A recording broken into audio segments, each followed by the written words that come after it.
first. And that's going to bring my bobbin thread to the top. And we were on the other side of the frame, so we have a long bobbin thread. Okay, and I'm going to start to sew before I bring my ruler over so that I don't crash down on the ruler, right? So I'm just going to do a few stitches very close together.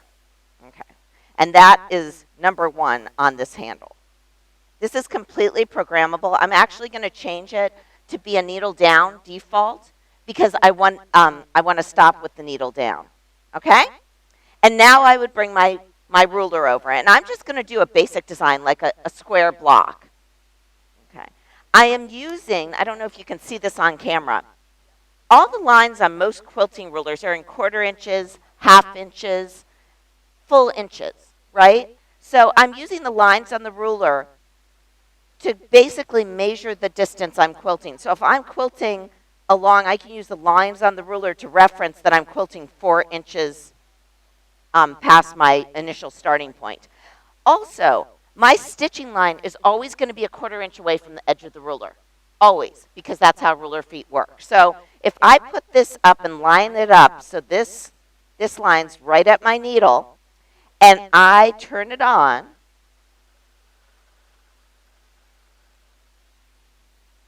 okay, I've stitched 4 inches. I'm going to stitch a square. So I'm going to use another, again, the lines on the rulers.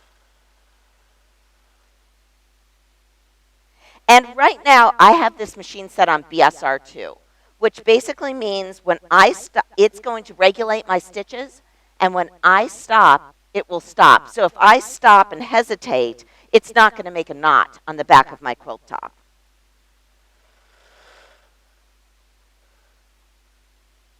And back to my starting point. So now I just have a basic block. Sometimes you use sets of circles, and where was my, here it is.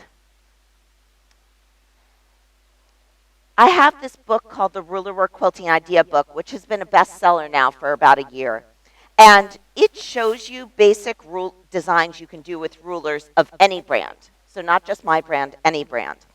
And as you leaf through the book, what you'll notice is there's a lot of designs for straight lines and circles because they're the basic building blocks of a lot of designs. So when you have a circle set of any brand, you have options in terms of your curve depth.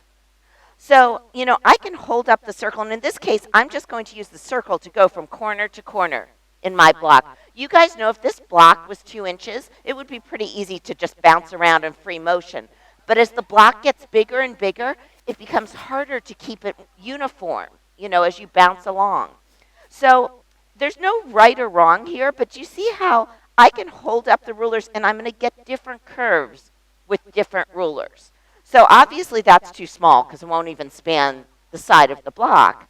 So I'm going to move up in size until I get something I like. So I'm going to go ahead and use this block. And for this design, I'm not referencing the lines on the ruler. I'll show you how to do that later. But I'm just using the ruler edge to bounce from block to block. So.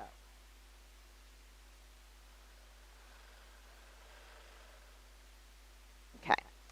I don't know if you can see this on the camera. Can you see this? Okay. When I'm going to this next corner, I'm making sure that my ruler edge is a 1/4 inch from the point I'm trying to hit. Because if it's on the point, I'm going to be a 1/4 inch over, right? So it's always that 1/4 inch you're looking for. And if you think there's no way I can do that, remember when you couldn't piece a 1/4 inch, and now you can piece a 1/4 inch, but you just you can't imagine another distance? You'll get it. If you have trouble with this, take your rotary cutter, cut a little 1/4 inch strip, and use it kind of as a gauge to see that. So right now I'm a 1/4 inch away. Okay? Now I'm going to go over here.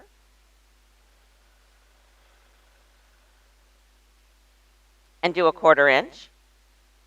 And then you can see very clearly because of the angle of the camera, I'm a 1/4 inch away, right? So that's just a basic design you can do with rulers. If you can get used to free motioning with a ruler foot,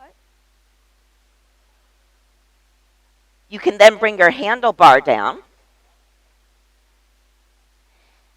And you don't have to end your thread when you change to a stipple or another design. You can just keep going, okay? So that's the time saver there. Now, if I wanted to do other designs with circles, what could I do? I'm going to use my straight line tool again to just establish like a border. Say we're doing a border. Okay.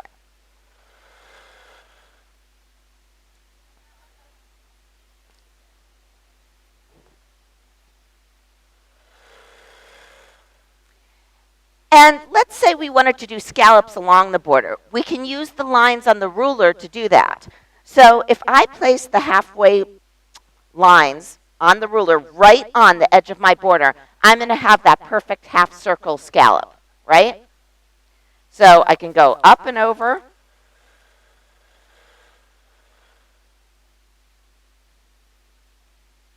And up and over again. We do have these rulers in booth E40. Okay? What if I didn't want something that deep? What? We just dropped off. Okay, I'm going to put that up there for a minute. We have, can you still hear me? Okay. Okay. So we have other circles we could use. So if I didn't want something as deep, I could use a smaller circle, right? And that's why it's important to have a set of the different range of circles. But what else could I do if I didn't want something as deep? Do you see these other lines on the rulers? I could use one of those lines and line it up and get something that was much shallower, right? So you have to think of the design that you'd like to do. That's going to give me a shallower design, just like using a smaller ruler, because I have a really tiny one, would give me a smaller design.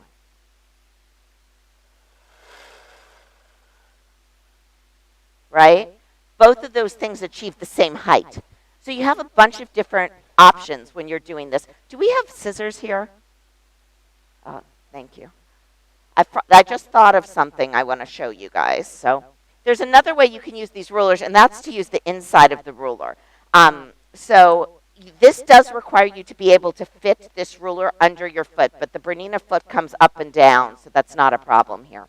So I'm going to go ahead and raise my bobbin thread because I want to fit this ruler under. So I'm doing this with a button on my right hand, and I'm going to do one more stitch to raise that bobbin thread.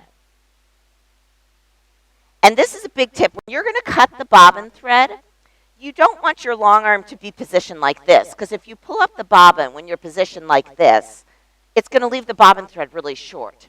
If instead you push it away a little, and then you clip your bobbin thread right here, the resulting bobbin thread is left a little longer. So you don't have to fish around for it underneath. You only do that a few times before you realize I shouldn't do that, because that's going to take me a lot longer, right? Okay, another feature of these rulers, and actually also the every oval set which is coming out, are these circles. And these circles are there for a reason. So say I have sashing that I want to do a row of little pearls in. I know that I can probably free motion that if the pearls are like 3/4 of an inch or smaller. But at least for me, after about an inch, they don't look like circles anymore, which is okay for a pebble fill, but maybe in sashing I want more regular circles, okay? So I'm going to do a line of circles up here using the inside of the circle ruler. Now again, if I wanted to start with my ruler like this, I do not want to come over here and hope for the best when I bring up my bobbin thread. I kind of want to just loosely put the ruler around that area, and then I'm going to bring up the bobbin thread. So we're going to do that now. Okay. And now I'm going to edge my ruler up because my foot's down. If you remember nothing else, remember that because you don't want to crash on your ruler. Okay, so now I'm going to do a circle and a half and then move up and do the next circle and a half. If I was in actual sashing here, I would be making sure that these lines on the sides of the ruler were centered to the sashing. That's kind of, it eliminates the need to mark it as much. I don't have to mark a center line because I'm watching those lines on the edge. And when I can get around here, I'm going to clip these threads. Now, normally to lock, I do a few stitches very close together. But in this case, it's really not necessary because I'm going over those threads again. Okay, so now, do you see how the lines of the ruler go over the previous stitching lines? So, do you see that? Let me show the camera there. So they go over the previous stitching lines. And that and the side lines ensure you're straight in your sashing. So now, when I did the first one, I think I went counterclockwise. So now I'm going to go clockwise.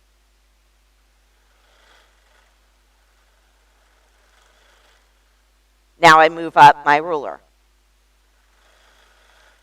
So why do I reverse directions each time? I'm going to make a mistake so you can see really big why I reverse directions, okay? If I let my ruler slide, I'm sure that would never happen to any of you, right? But if I let my ruler slide and I went like that, so I made a mistake, and then I moved my ruler up and I backed out of it instead of reversing directions, so I made a mistake there, which, you know, everyone makes mistakes, but I want to show you this.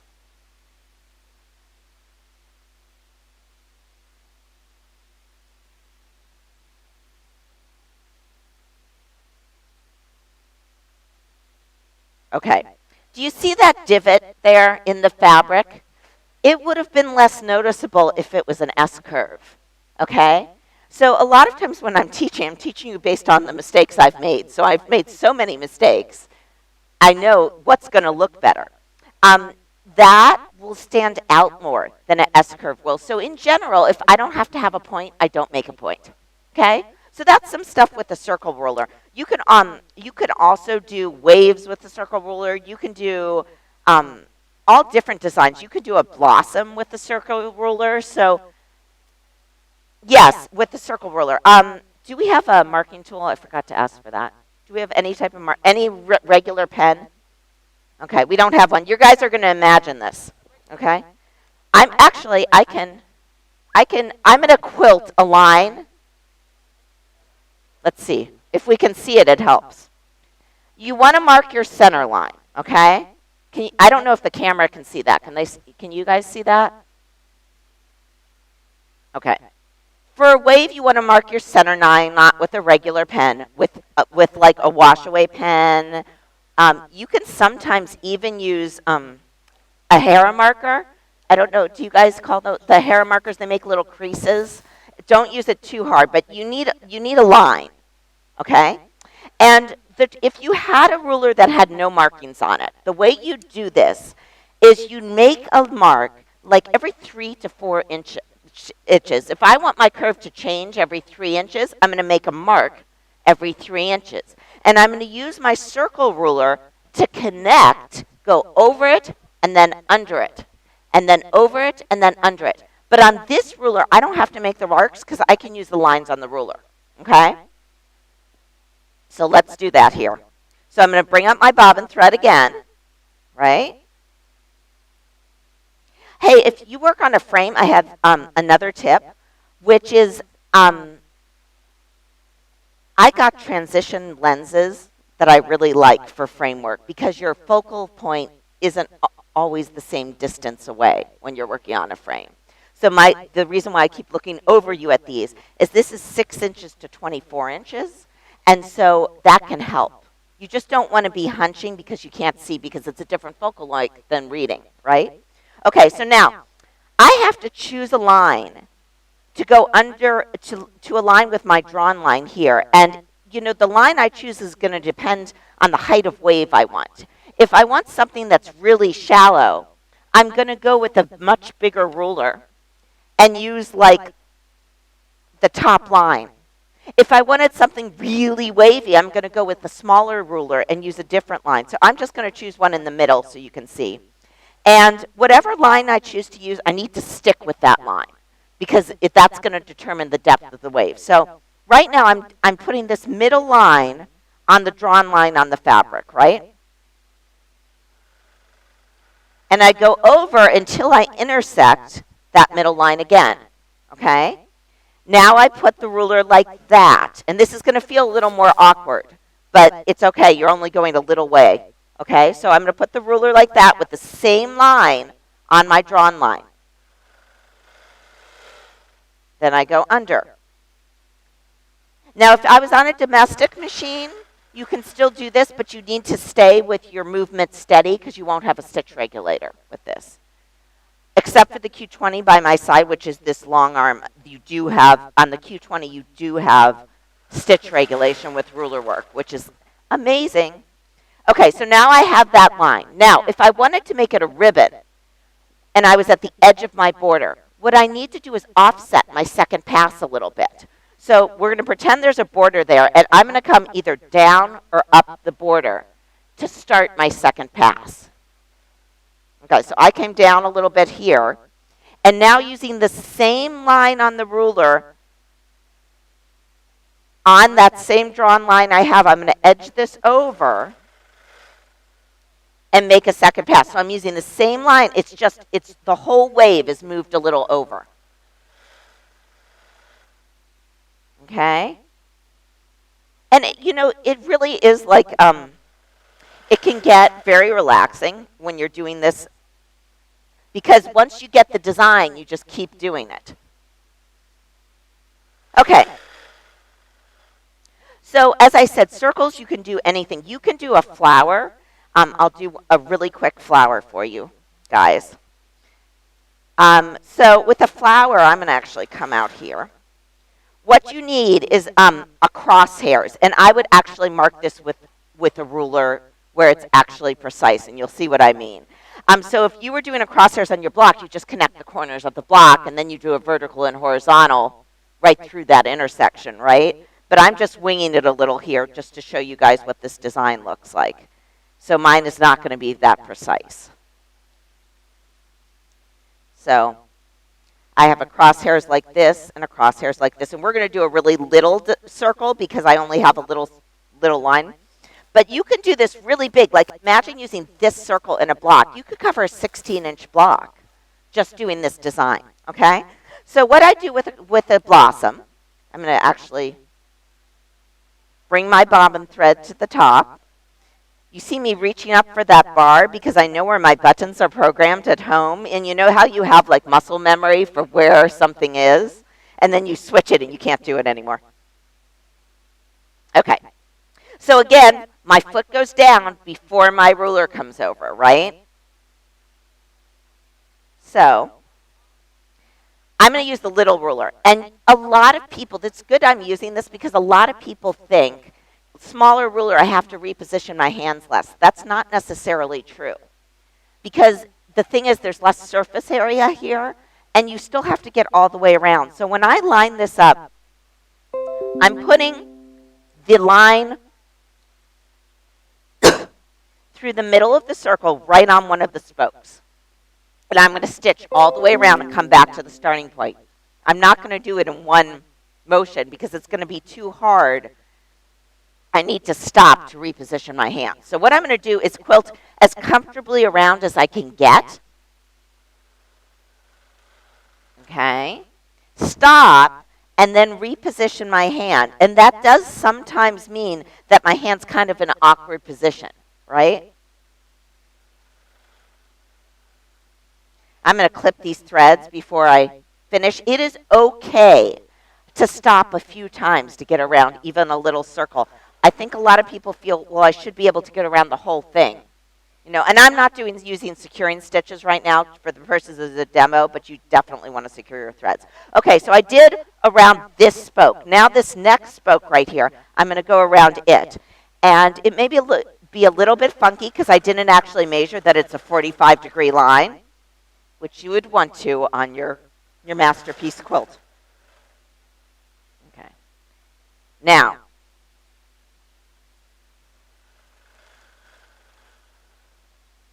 so what I'm basically doing is always coming back to the center. And the neat thing about this design is you can do it with any number of spokes. So if you had a hexagon block, you could do it with 6 spokes by connecting the corners of the hexagon.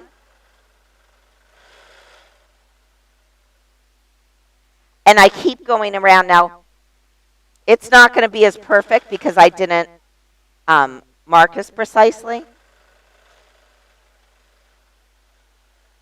But you can see a blossom's going to develop. So you can do a lot of things with different rulers. Okay, let me move on. I'm going to show you a ruler that is actually made for waves. We made a wave with a circle, so why would you want to buy a wave ruler? Well, a wave ruler can be good for sashing designs, and it's a lot quicker than a circle to do waves in your sashing, to use something that's specifically designed for the wave. So this is every wave 1.5. The wave rulers are sold in sets of 3, so it's 1 inch, 1.5, and 2 inches. That refers to the height of the wave. Oh, I forgot to say something. Before people email me, my rulers, in general, when they say 5 inches, that does not mean the ruler is 5 inches, because I get a lot of emails about that. That means the quilted line around the ruler is 5 inches. So if the quilted line around the ruler is 5 inches, and it's 1/4 inch from the needle to the edge of the foot, how big is it? 4.5, right? So if you see a measurement on my ruler, it always refers to the quilted line, not to the ruler itself. So the inside says 1.5. How big's the opening? 2, because you have to have the 1/4 inch on both sides. So I get a lot of emails that, oh, the rulers are the wrong measurement, but they're not. They're referring to the quilted line, okay? So for this one, when it says 1.5, that means the wave is going to be 1.5 inches tall. So if I had sashing that's 2 inches tall, I'm likely, because I'm chicken on this, I wouldn't want to choose a 2-inch wave because then I have to be really precise. I'm going to choose the 1.5 inch wave. If I choose the 1.5 inch wave, then there's a little room for error, right?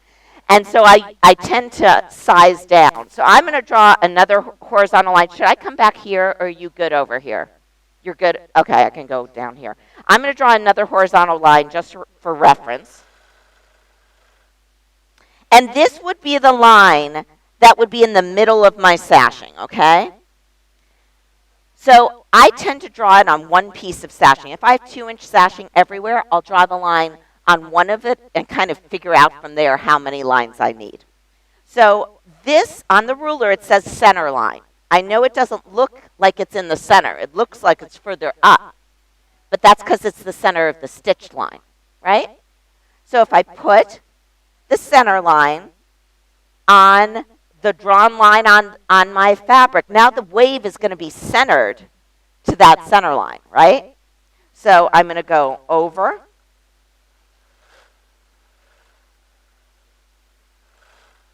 And you stop at the end and you reposition your ruler. You're still checking out that center line, right? So obviously this is going to be faster than a circle ruler. But a circle ruler can do a lot of things this can't. So, there's not a right or wrong. It's just different. Now, my daughter says that I design for my own problems, and I kind of do. Originally, when I tried a wave ruler, the first ruler I tried didn't have markings on it. And what I wanted to do was make a second pass. Of course, you can make a second pass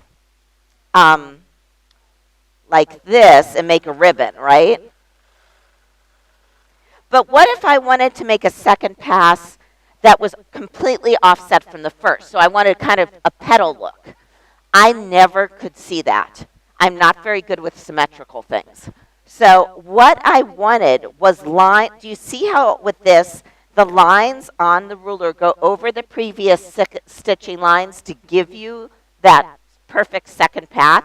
That's what this is designed for. So what I'm going to do if I wanted to change where I was and do something different. What I need to be able to do is put those lines right over my previous stitching lines, okay? And you can see here, I need to be up. I need to be up the side of my sashing to do that. So now, if I put my ruler like that, I'm going to quilt down. And then, when I do my second pass, it's right on the first pass. And a lot of people will say to me, well, what rulers do you recommend? Well, if you don't have some type of straight line, I'd get a straight line ruler. You're going to need that for stitch in the ditch. We have it in the Every Curve set here. There's a straight line ruler. There's also another ruler I make called Every Angle, but we don't have those here.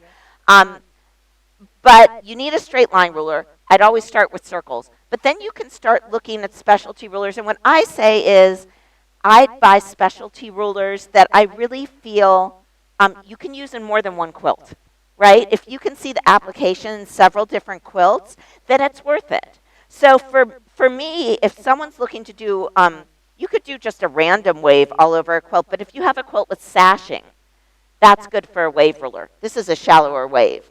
So you kind of have to think about what you use, because like I hate to buy a ruler just for one quilt. I'd rather buy something I could use in different ways. And the first 8 sets of rulers that I did were all basic sets. Okay, so I'm going to show you another one. This is the clamshell. Okay, and the same principle applies with the clamshell. I'm going to come back down here. There's a ruler table, obviously, on this machine, because you should never quilt without your ruler table. Quilt with rulers. Don't wing it and hope for the best. You need your ruler table. Okay, this is going to be the bottom of my block.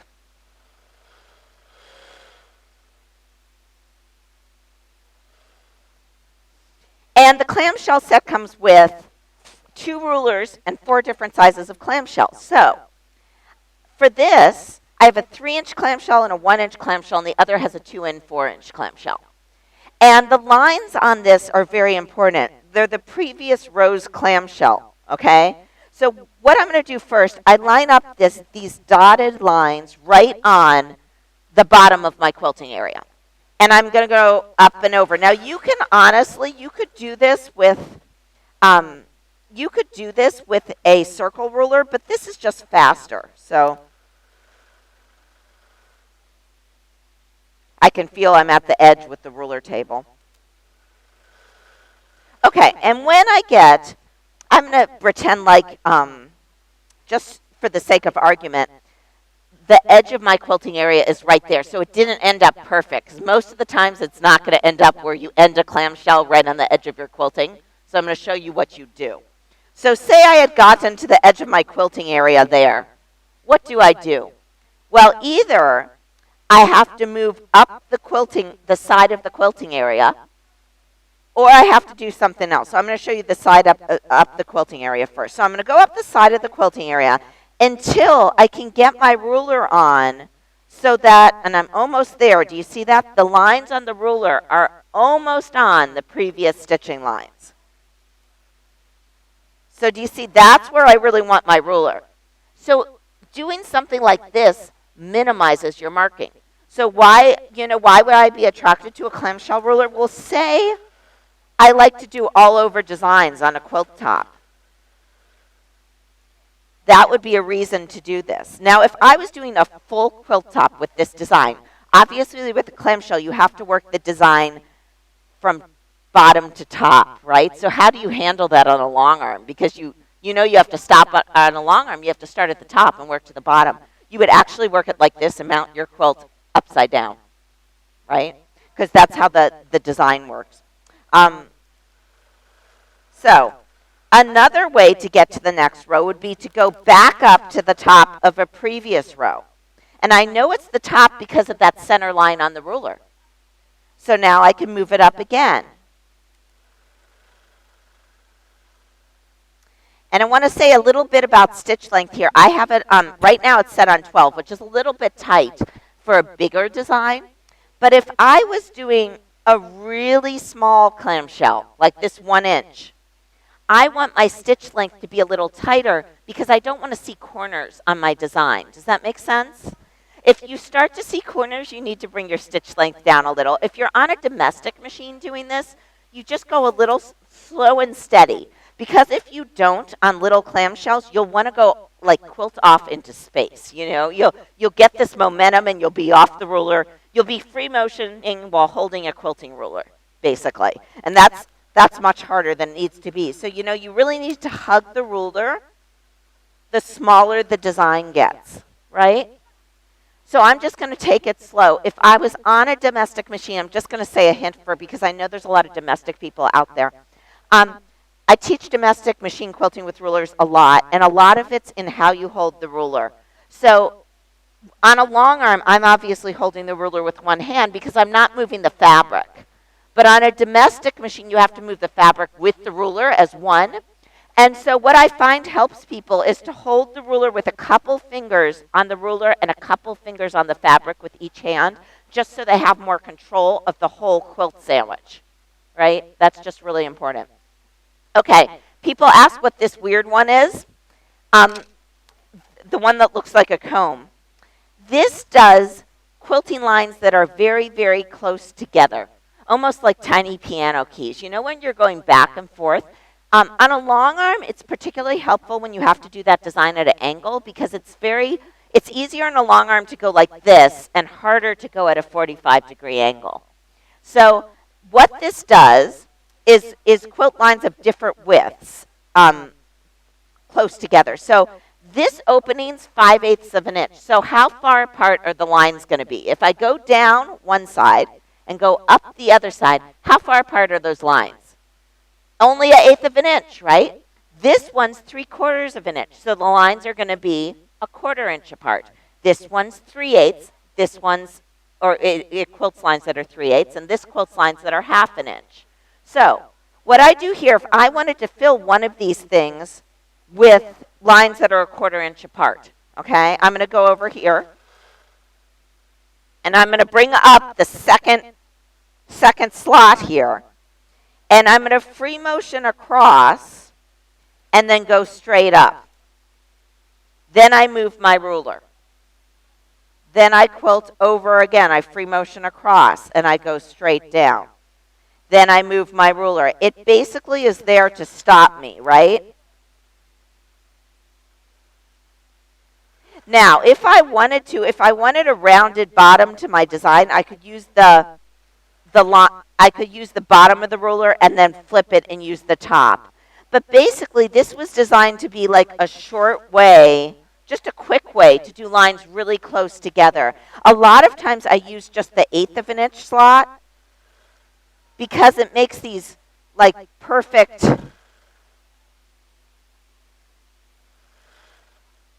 lines that are 1/8 of an inch apart, right? And that can be very difficult at an angle on a long arm. It's hard to get your groove going like that, right? And even on a domestic machine, that can be difficult. So that's what this ruler's for. This is called every line. And then the other ruler I have is for feathers. Now, when I teach feathers, I usually like to teach it like you would free motion feathers. So I teach it with the bump back method because what I find is if you went all the way out and all the way in each time, that's fine with a ruler. But most people who want to do feathers want to be able to free motion feathers. That's a really hard way to free motion feathers because it's a lot of backtracking. So I tend to do it as a bump back feather. Now, this is actually a ruler to make a feather spine, and you actually use it like the circles. You go over and under and over and under. But just for the sake of simplicity here, I'm going to show you it on a straight spine, okay? So I'm going to actually show with the angle toward the camera, and I'm going to come down here and make a straight spine. Now this feather that I have here, it comes in a set of 4. These are the larger plumes for the right side of the feather, and then there's also large plumes for the left side because all of these rulers have a non-skid backing. Okay, so you have to have both to do it. So because I have this side out, I'm going to actually quilt back down to the other side of the spine. Then there's 2 rulers that have 3 small plumes each. That's the other one. Okay. So to quilt on a straight spine, that line on the ruler is going to go over the straight spine. Okay? Now, if I was quilting a feather by itself, the first plume I'd make a complete teardrop. But if I'm quilting a border, I'm going to leave it open.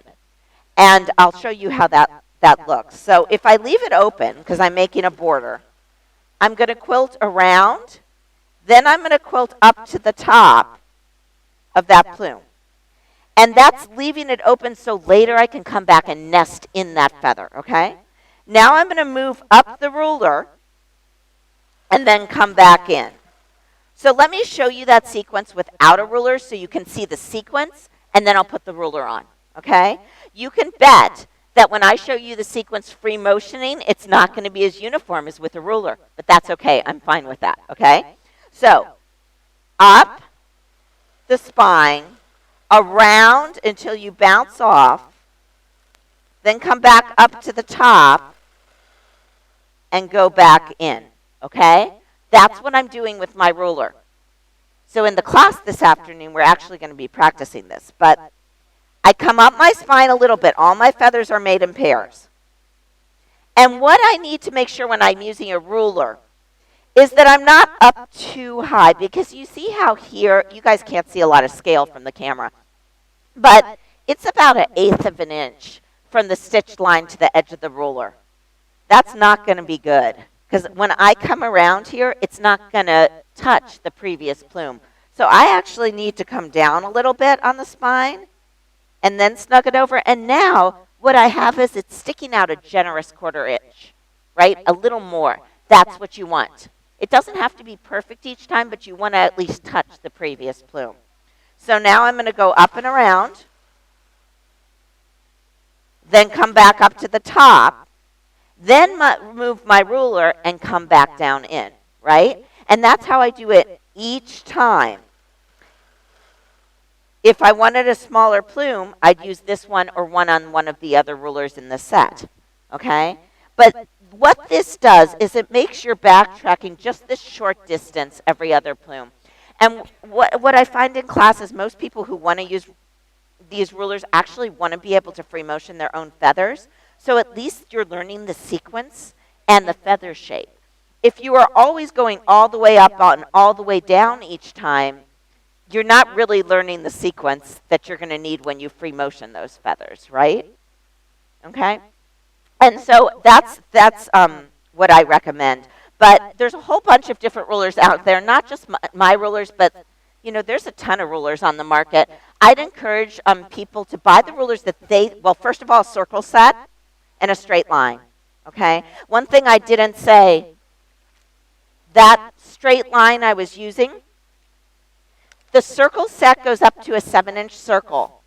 This set, which is called Every Curve, which has a straight ruler in it, it has the curve of a 10-inch circle, a 11-inch circle, a 12-inch circle. It takes you up to 12-inch circles, okay? If I wanted, and it takes you in steps of an inch. I forgot to say this, but say I wanted to do a 10.5-inch circle for some reason. How do I do that? Well, I could use this 10-inch circle curve. I could make spokes and mark 5 inches out on each of my spokes, right? And use the 10-inch curve to connect the spokes. That would give me a 10-inch circle. But if I need to add an extra 1/4 inch, what I can use, I had under here, do we have the, I can't see them, the gripper, the echo rings. Okay. Okay. These echo rings work better on the 72 foot than the 96 foot for Bernina. And there are other brands of these for people who don't have Berninas, but I love these. They have the best markings. And what you would do here, just so I can show you it.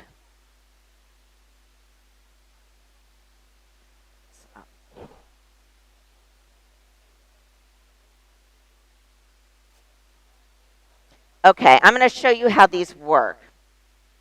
Because these are the natural fit for a circle set. Okay, so what these do is they give you another 1/4 inch, 1/2 inch, or 3/4 of an inch to your foot. So if I put this on and then went around a 10-inch curve, right? And it goes on, there's a right way and a wrong way. So if you start, it was so embarrassing. Once I was demoing and I had just always fortunately put it on the right way, and then I'm up there and I can't get it on, and the Bernina dealer's like, oh, there's a right way and a wrong way. There's a right way and a wrong way. So if you're trying to jam it in and it won't go, realize you have it on the wrong way.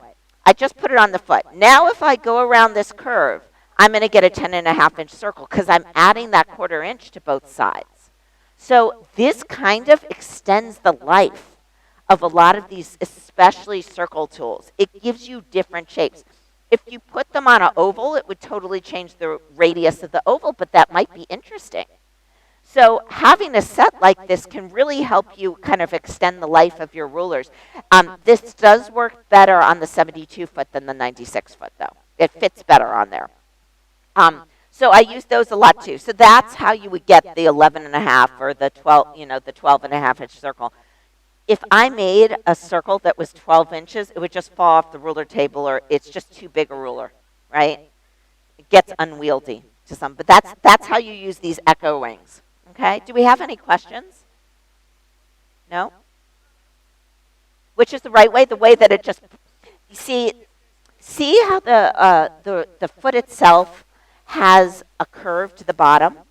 One of these sides has a curve in the bottom where it just will fit right in. And you can also tell because the etched lines are on the bottom of the foot, right? So you can tell that way too. The etched lines align with the bottom of the foot. But if I put it on this way, because that curve is mimicked in the plastic, it's not going to want to go in. So it only goes in one way. If it's not sliding in pretty easily, you turn it over. But the etched lines, in general, with these rulers, it's easy to see because the non-skid backing is what you want down, right?